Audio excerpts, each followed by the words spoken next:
Hello, today I'm going to talk about this Dahua dash camera I have. It's called the M6 dash camera. So some of the features it has is 1296.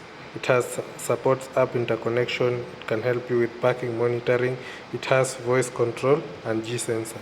And then so for that, this is how the packaging looks like, and we are going to open the packaging.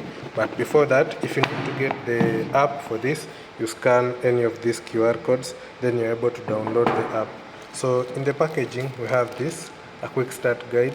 Of course, I have a sticker here, so you need to go through the quick start guide, but it's just going to guide you how to install. Then inside the packaging, we have this. This is the dash camera 6M.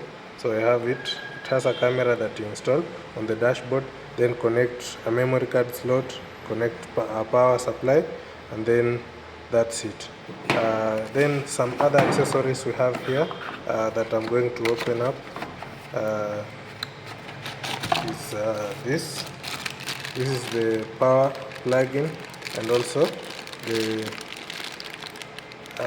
just the power plug-in with this kind of connection. So you just a quick DIY installation for your car. So this is how the dash camera looks like, and it's as simple as this. Then you connect it to the app, and you're able to monitor and keep recording of what goes on in the car. Thank you.